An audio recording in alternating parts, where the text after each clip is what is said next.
हिंदी व्यंजन पार्ट 2। प्राणवायु अथवा उच्चारण में मुंह से निकली वायु की मात्रा के आधार पर व्यंजन के भेद दो प्रकार के होते हैं, अल्पप्राण, महाप्राण। अल्पप्राण प्रत्येक अस्पर्श व्यंजन वर्ग का विषम स्थान व्यंजन होता है।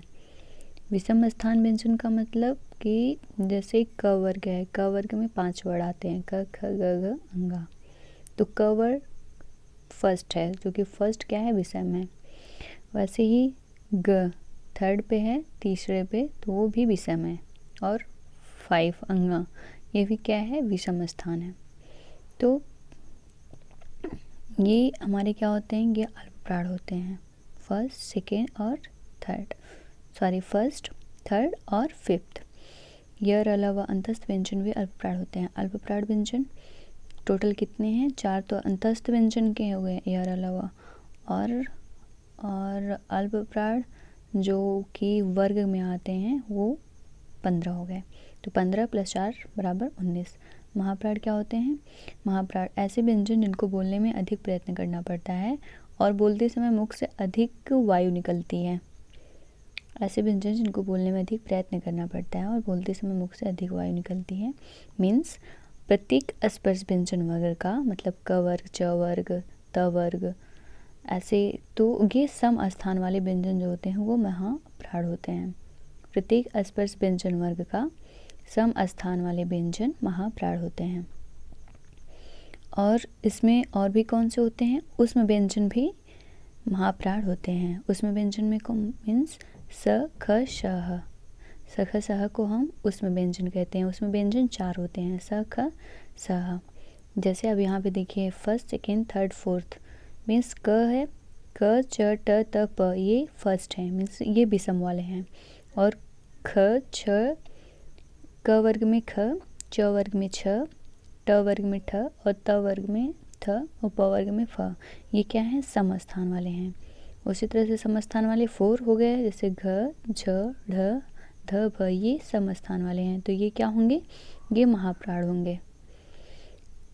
ख, छ, ठ, थ, फ और घ, झ, ढ, ध, भ, ये समस्थान वाले हैं, तो इसे हम क्या कहेंगे, ये महाप्राण होते हैं। और क, च, ट, त, प, ये, और ग, ज, ड,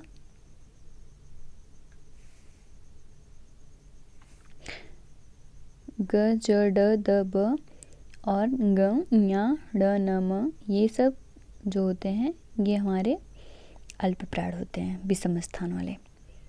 स्पर्श संघर्षी, स्पर्श संघर्षी व्यंजन कौन कौन से हैं, स्पर्श संघर्षी व्यंजन है च, छ, ज, झ। और संघर्षी हम किसे कहते हैं, हम उसमें व्यंजन को संघर्षी व्यंजन भी कहते हैं। स, ख, स, उसमें व्यंजन को हम संघर्षी व्यंजन भी कहते हैं। अब देखते हैं व्यंजनों का विभाजन स्वतंत्रियों में कंपन के आधार पर 2 प्रकार के होते हैं, सघोष व्यंजन और घोष व्यंजन। सघोष व्यंजन क्या होता है, प्रत्येक स्पर्श व्यंजन वर्ग का तीसरा, चौथा, 5वां व्यंजन तथा य, लव भी सघोष होते हैं।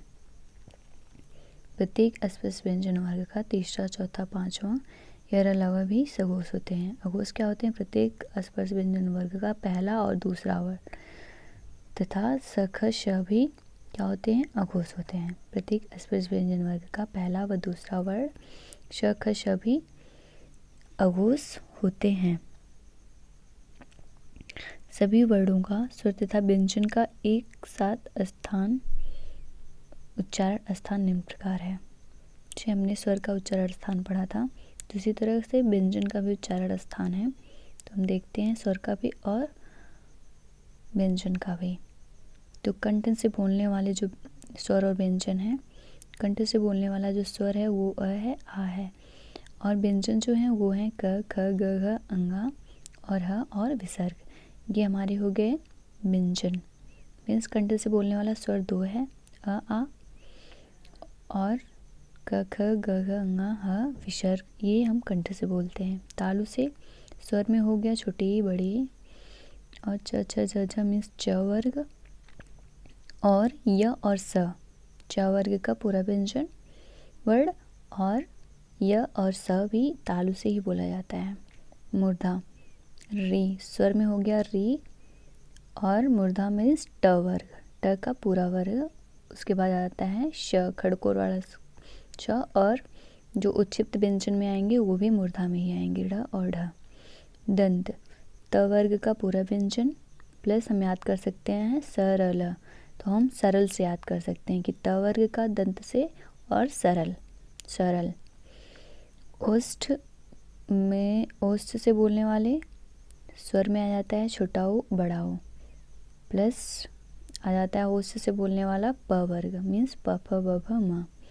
दंतोष्ठ से बोलने जाने वाले व्यंजन वर्ड वह हैं कंठ तालव्य से ए ए।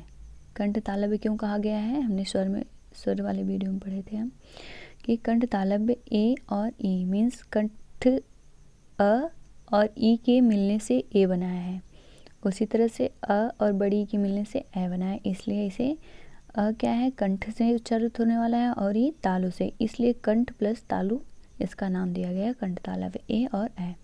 कंठोष्ठ मतलब ओ और ओ, औ।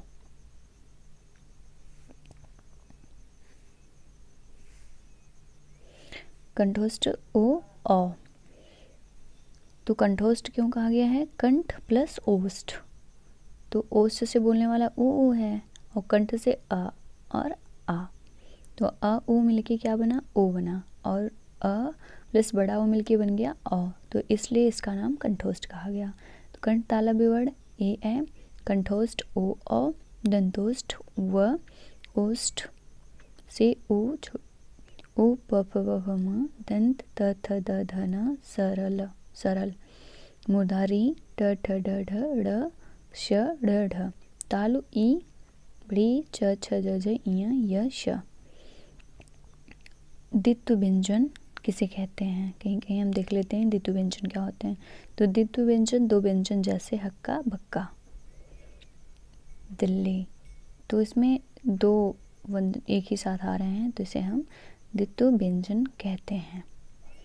जैसे हम जानते हैं उष्म व्यंजन किसे कहते हैं, तो अब हम रिवाइज कर लेते हैं कि उष्म व्यंजन हमारा है सखसह। उष्म व्यंजन हम क्यों कहते हैं, मुंह में हवा रगड़ खाती है जिसके कारण उनके उच्चारण में मुंह से उष्मा निकलती है, इसलिए इसे हम क्या कहते हैं, उष्म व्यंजन कहते हैं। हमने संयुक्त व्यंजन के बारे में पढ़ा था, तो संयुक्त व्यंजन किसे कहते हैं, जैसे कि हमने बताया था दो व्यंजनों के मेल से बनते हैं, इसलिए हम इनको क्या कहते हैं, संयुक्त व्यंजन कहते हैं। इनकी संख्या क्या होती है, 4 होती है।